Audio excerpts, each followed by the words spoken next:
You remember I arrived in this town on a business venture. It was a proxy row for control of what was then a little company in this town.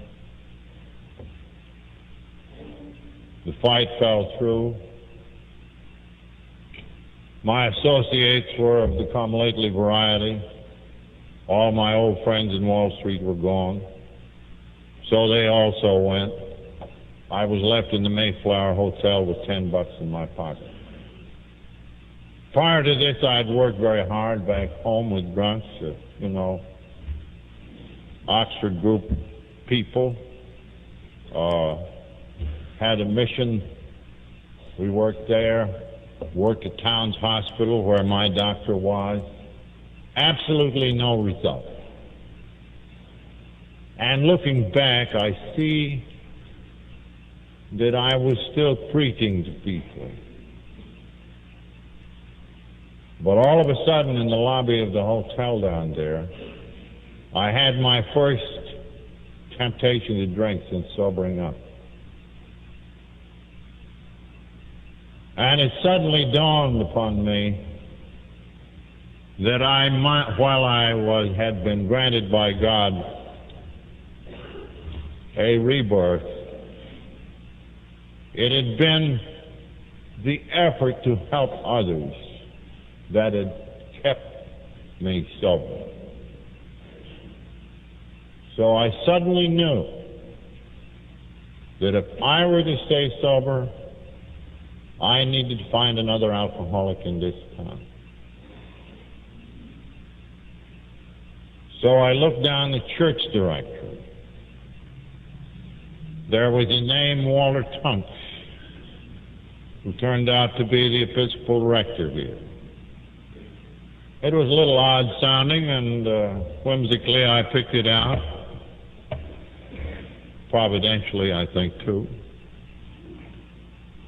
And this good man directed me to another, a member of the Oxford groups here at the time, and he in turn gave me a list of about 10 names. And I began to call them up. Well, it was a weekend.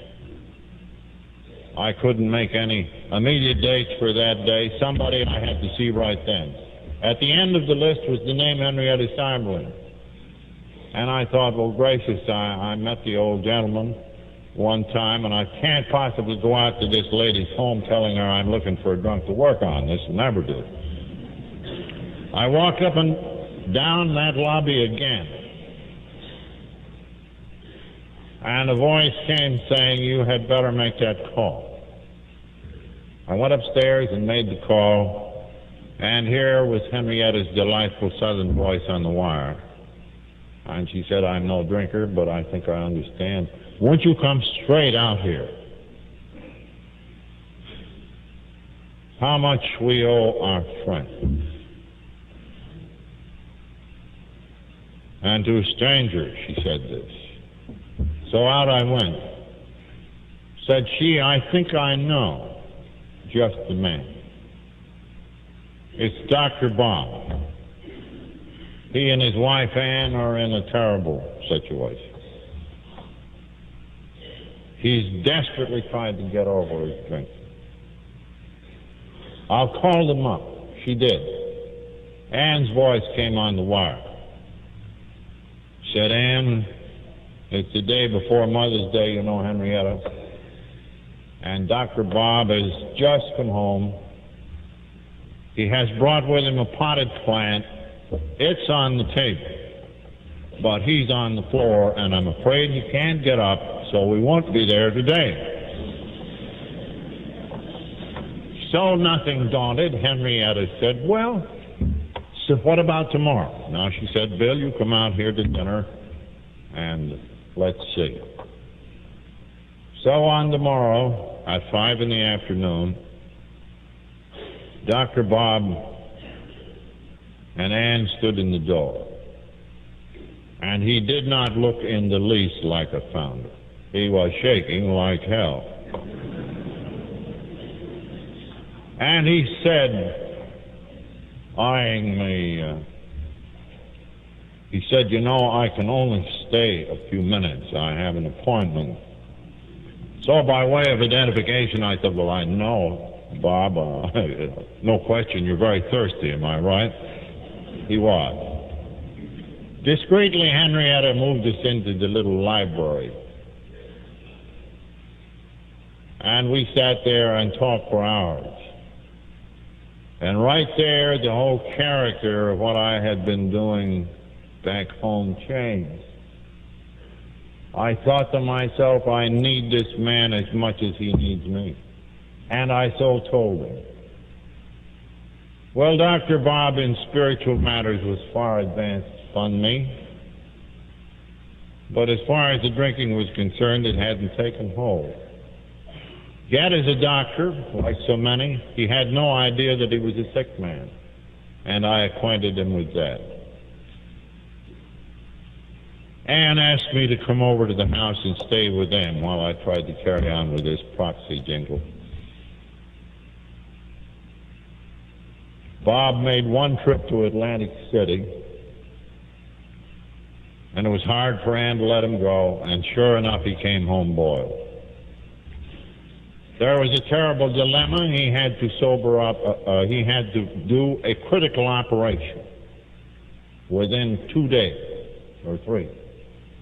So around the clock, Annie and I tapered him down. And we took him shivering up to the city hospital. Handed him 1 bottle of beer and 1 goofball, and he went in to carve up this patient. Well, you can imagine how we felt as we sat outside in the car. After a while, he came out. He said, "I'm going to take you folks home. I have some errands to do." Hours later, after a lot of worry on our part, he turned up. He had already started to make restitution to those he had harmed. And he never took a drink from that day on. And then he said, "But working on other people is a big thing, isn't it? I'll call up the city hospital. Maybe they got some cases."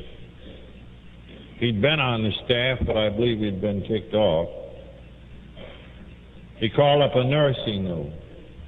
He said, "There's a gent here from New York that has been helping me, and we'd like some drunks to work on." And the nurse said with some asperity, "Well, Dr. Bob, I hope you bought this idea yourself."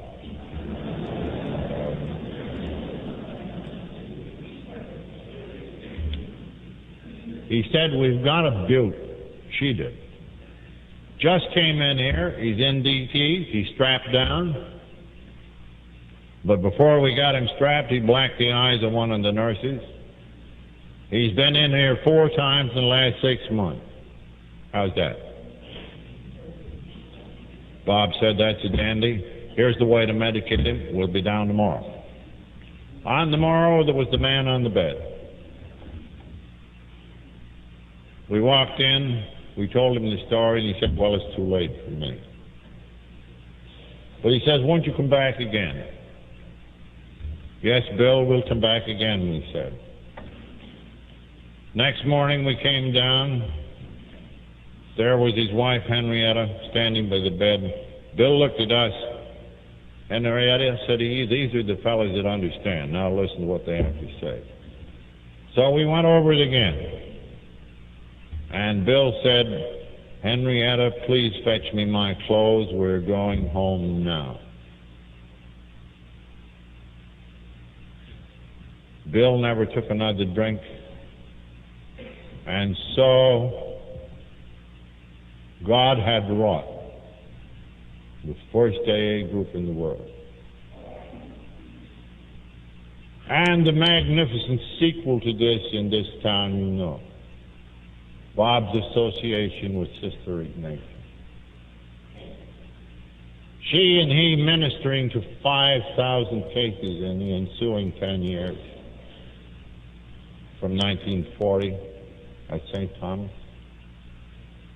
After his death, she ministering to another 10,000 cases. Indeed, I think it's altogether proper to say